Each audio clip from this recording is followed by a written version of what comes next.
All right. Thanks, dear, for joining me.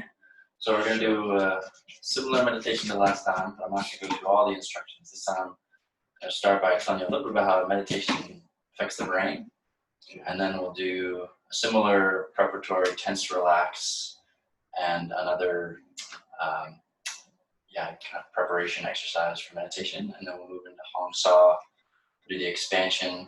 But during the expansion stage this time, instead of just silence, we'll do an affirmation, which I'll tell you about in a second. So how meditation affects the brain. It's actually kind of cool.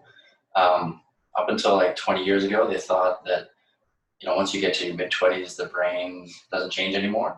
So like that kind of stinks once you get to 30. But what research has shown recently is that you can change your brain. It's called neuroplasticity throughout your life. So no matter what age you are, the brain's like a muscle. You can change it. And so just like when you go to the gym, you focus on different muscles and you grow those muscles. The same with our brain. The more you focus on different parts of your brain, the more those parts of your brain will grow. And what most research has shown is that there's two primary parts of our brain that come into play with that. There's what's called the prefrontal lobe, or the prefrontal cortex, and then there's the limbic system. So the prefrontal cortex is the part of us that's in charge of all the kind of higher awareness, like concentration, willpower, problem solving, decision making, intuition, empathy, all those things. When people are meditating or expressing those things, that's the part of the brain that lights up, which is right here, like right above our forehead. And that's why we often say, like, keep your gaze uplifted here, because we're bringing the energy there in meditation. The limbic system is that part of our brain, and the prefrontal cortex is that part that we have uniquely as humans. Most animals don't really share that part of the brain, whereas the limbic system, the animals do have that part of the brain. And that's the part of the brain that's like the fight, flight, or freeze. So, when like this morning when we had that interruption, the brain wants to go like, oh, those people that, wants to fight or run away or freeze, like, oh, what am I going to do? But what research has shown in meditation is the brain can be trained. So through especially meditation is one practice, the limbic system can become less arousable. So it's like, even though someone does something to trigger you, the more you meditate, the less reactive you become, the less defensive you become, the more you're likely to take a step back and say, okay, maybe I shouldn't put the dukes up or run away, but let me think of a more creative way to solve this. So that's what they say, is that the more you're meditating, the more you're stimulating this prefrontal cortex, where you're triggering this higher awareness, and it actually makes the limbic system less arousable. And there's actually kind of a lot of cool studies about, like how meditation affects different parts of us. Like, for example, the more you meditate, the more it grows dendrites in the brain, and dendrites is that basically it helps cells communicate with each other. So anyway, you can Google all sorts of different ways that meditation helps the brain. Those are just a couple that I thought I'd focus on. And so how that relates to affirmation. Affirmation is what we'll do during the expansion stage of today's meditation. And affirmation, it's kind of like we're almost affirming all the time with different thoughts in our head. But, what are the thoughts that we're affirming? Like, for example, up until a couple months ago, I was saying this thought. I didn't even realize it. I was saying, like, I'm not really a good person at imagination. And so that affected my meditation, because I wasn't like trying to imagine. I just kept telling myself, oh, I'm not good at imagination, so I won't try to visualize meditation. As opposed to realizing, like, oh, that's an affirmation that I'm saying to myself, like kind of a negative affirmation. And when I say affirmation here in meditation, I'm speaking about positive affirmations. So kind of like we talked about last time, there's the subconscious, which is memory and habit. And then there's that superconscious, which is the prefrontal cortex and all those higher states of awareness. So with an affirmation, what we're doing is we're saying one of those higher truths or higher awareness that we live into it. And it's not, some people will think like, oh, it's just kind of like fake it till you make it. It doesn't really work. But one of the keys of affirmation is saying it with feeling. So the more you bring, like, kind of you engage the heart with whatever affirmation. So even though I'll say it out loud during the meditation, I'll encourage you to say it mentally to yourself, and just keep it more inward. Say it more energetically at first, and then bring it more inwardly to kind of make it, bring it more from your heart and from your entire being. And I thought thought we could do a fun little affirmation today, which is, I'll say it now, we'll do it later. It's, through life's mightiest storms, I am contented, for I hold in my heart God's peace. And so, it's just one of those things that we're like, what if we remember that throughout our day? Like in the midst of all life's mightiest storms, I can be contented because God's peace is always in my heart. And so trying to remember that, and we'll repeat it over and over so it kind of moves from the head to the heart and kind of bring more feeling to it. So does that sound good? Any questions? Okay, awesome. So we'll start with those couple preparatory breathing techniques. We'll start with tense and relax with double breathing. So we'll do the double breath with a short, sharp inhalation through the nose, and then we'll tense the entire body. So from legs, feet, all the way down to the all the way up to the head, and then double exhale through both nose and mouth. So it looks like this: tense, and double breath out. Relax. Do that. So double breathe in and tense. Breathe out. Breathe in. Tense. Hold the tension. Breathe out. Relax. One more time. Double breathe in.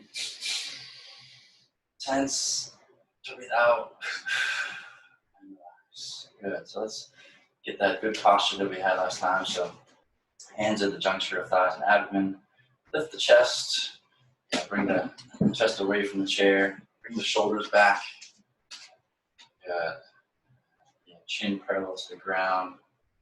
Relax your body. Relax your belly. Just breathe normally. Good. Posture looks good. So we're going to do a thing that's called full yogic breath. So as you breathe in, just notice your belly expanding.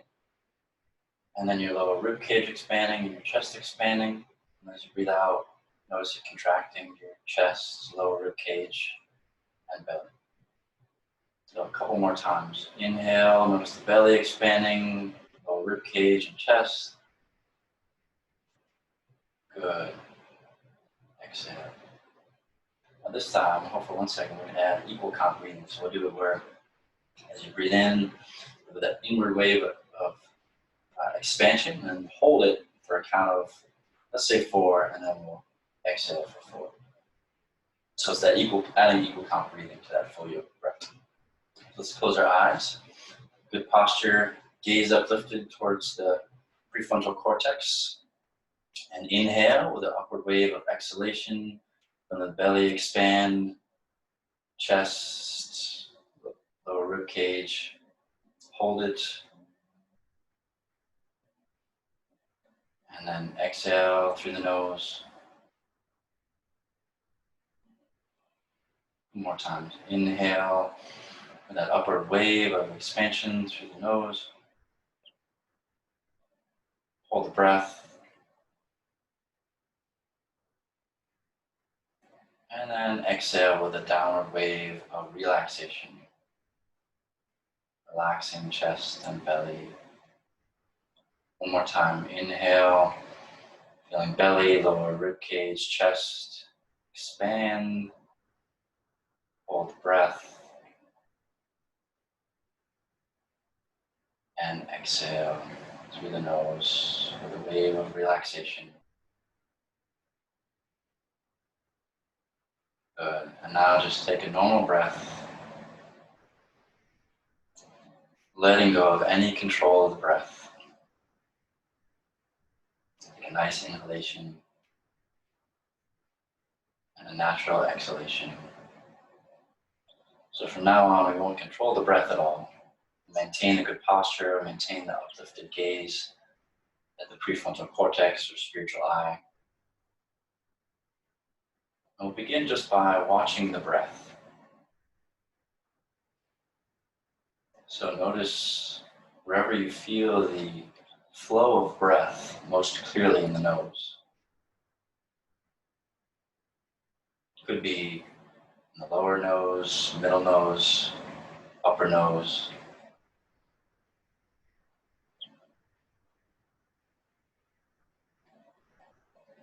We're paying attention to the breath itself without controlling it in any way.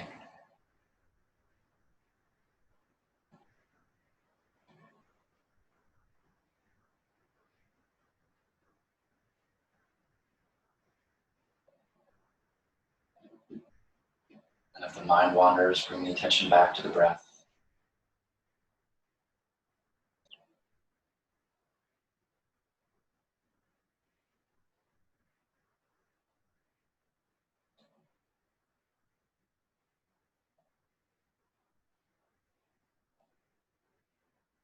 And now we'll add the Hong Sau mantra.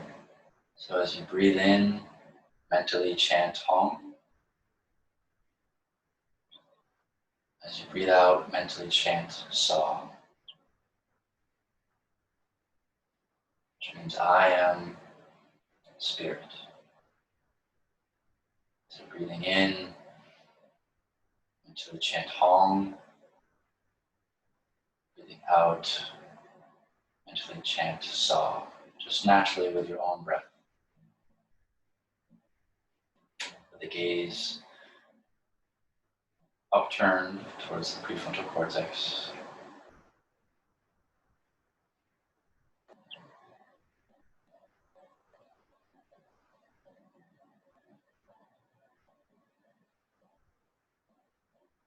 And then we'll add the movement of the right forefinger.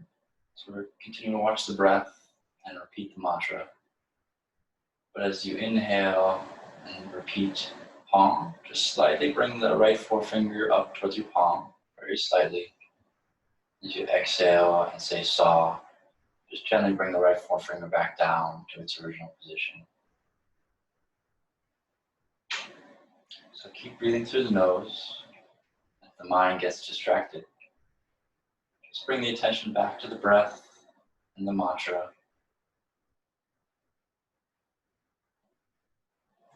Watching the breath without controlling the breath at all. If the breath slows down, just enjoy the natural pauses between the inhale and the exhale. If the breath gets more shallow too, that's fine as well.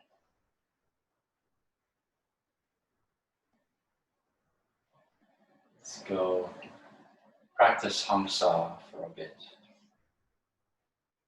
And when the mind gets distracted, just bringing the attention to breath and mantra with the gaze upturned at the spiritual eye.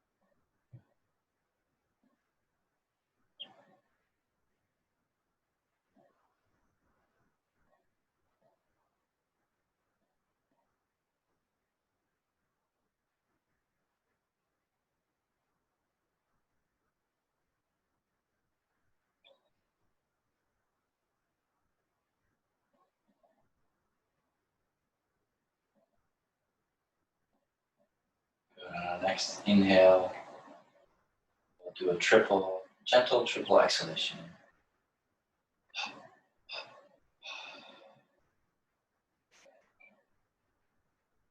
So let the breath stay out for as long as is comfortable. Whenever the breath wants to flow again, let it do so, without controlling it in any way. Enjoy that brief sense of freedom from the breath.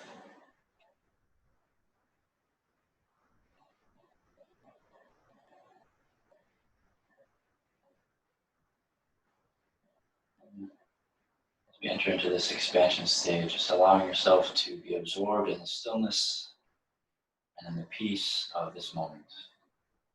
Peace of your own heart. God's peace, which is in your heart. But let go of any watching the breath, let go of the movement of the forefinger and the mantra. Just expand yourself in peace.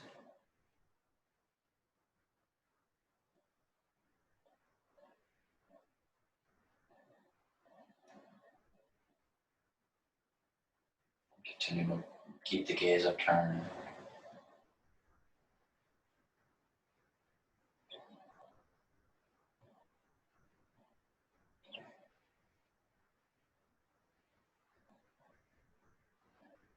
So now to deepen that peace that we feel, we'll add that affirmation.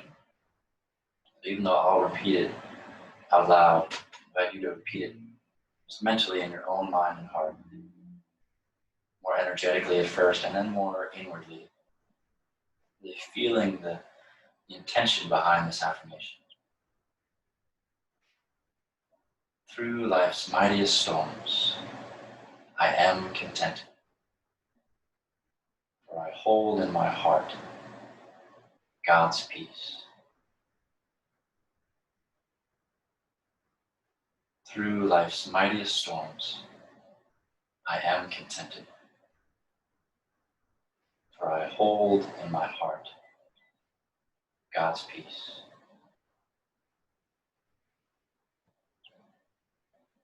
Through life's mightiest storms, I am contented. For I hold in my heart God's peace.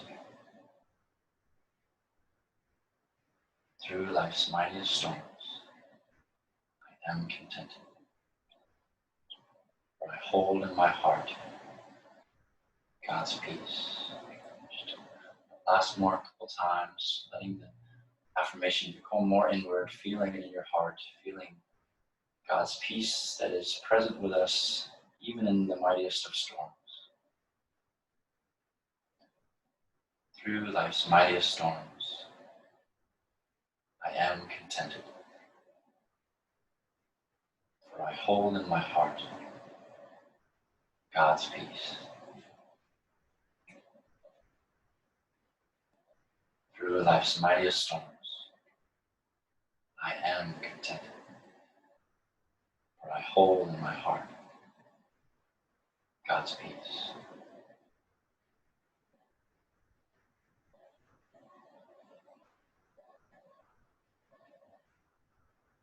Now letting go of the affirmation, feeling that peace of God in our heart, that contentment comes from God in the midst of life storms.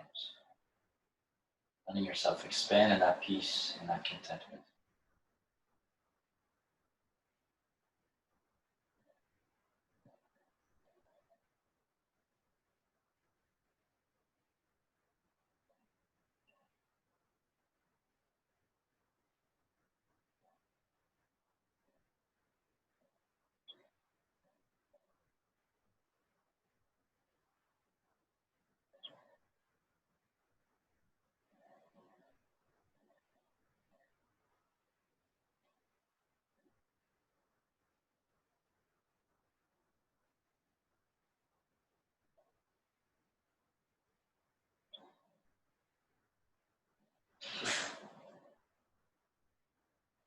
Take a final breath as we prepare to bring our attention back to outward awareness.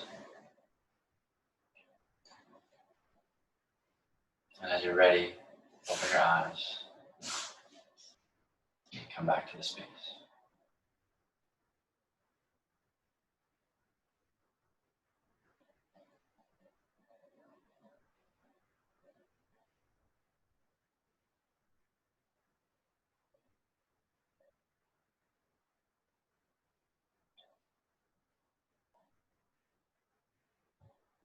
Take that final breath.